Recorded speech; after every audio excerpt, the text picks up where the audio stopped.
Welcome to Rob on Holiday's Disneyland Paris In Depth. In this series, we're going to take you behind the scenes and in great detail at some of the iconic rides and attractions at this park. Today, we're sailing on the happiest cruise that ever sailed. It's a Small World.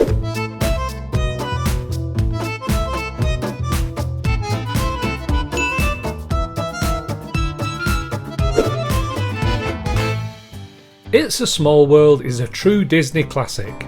The happiest cruise that ever sailed takes guests on a musical journey as told by the children of the world, highlighting how we are all alike no matter where we come from. Well, maybe it is catchy after all. But how did we get here? Well, like many things in Disney World or Disneyland, It's a Small World started at the 1964 New York World's Fair. So let's take a look at the history of this great ride. The 1964-65 New York World's Fair marked a big turning point for Disney.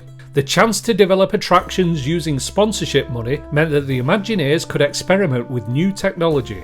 Disney had already signed on to create 3 attractions for the fair when, just 9 months before opening day, they were approached by Pepsi-Cola and UNICEF, who wanted Walt to create an attraction about the children of the world. Walt got to work on the idea for a boat ride with animatronic dolls. To give the attraction a higher capacity, Imagineer Bob Gurr created a system that would allow the boats to run automatically along a track under the water. This system would go on to be used on numerous water-based Disney attractions.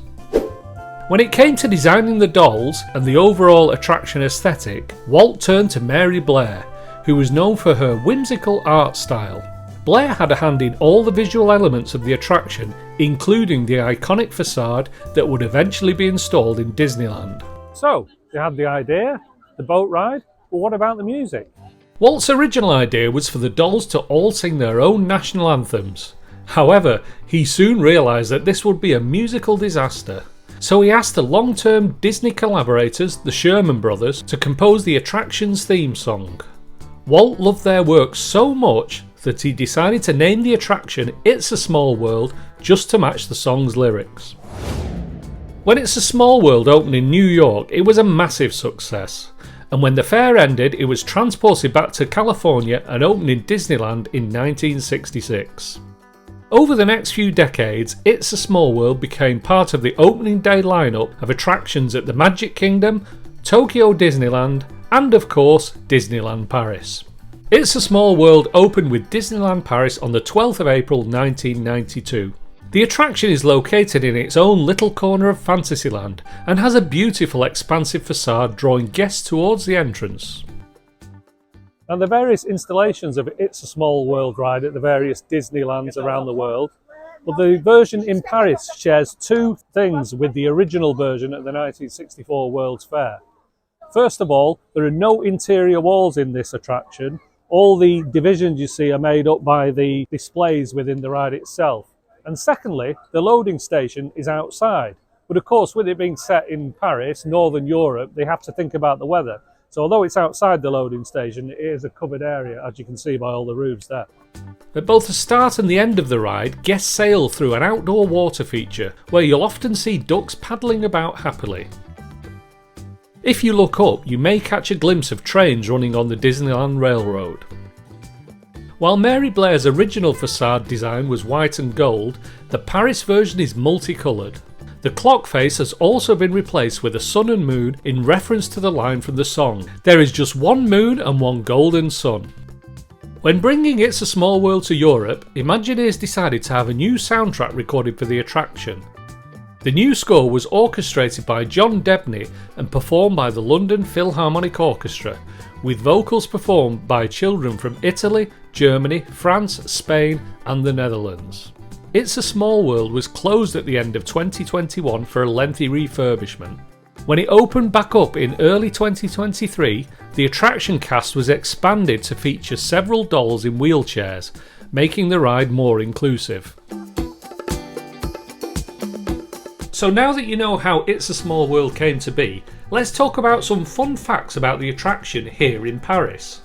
Did you know that It's a Small World used to have an after show here in Paris? The The exhibit was called World Chorus and featured replicas of famous buildings from around the world, showing how people across the world communicate. World Chorus closed in 2011 to make way for the Princess Pavilion. So, if you've ever wondered why the Princess Pavilion is directly connected to the It's a Small World loading area, now you know.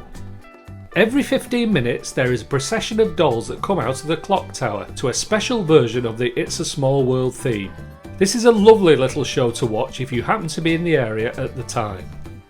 Now, because of this attraction around the world, It's a Small World theme is one of the most played songs in the world, getting around 6,000 plays a day across all the Disney parks. That's a lot for one song. Every version of It's a Small World features children singing in a variety of languages, but Paris is the only version to feature vocals in German, Arabic and Hebrew.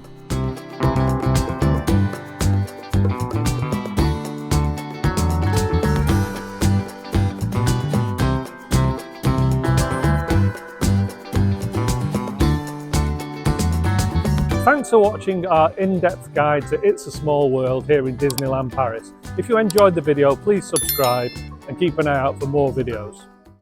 So really excited to revisit this attraction. Jules Verne, H.G. Wells. What is the Tomorrowland problem? We're visiting one of my favourite walkthrough attractions, Le Mystère du Nautilus.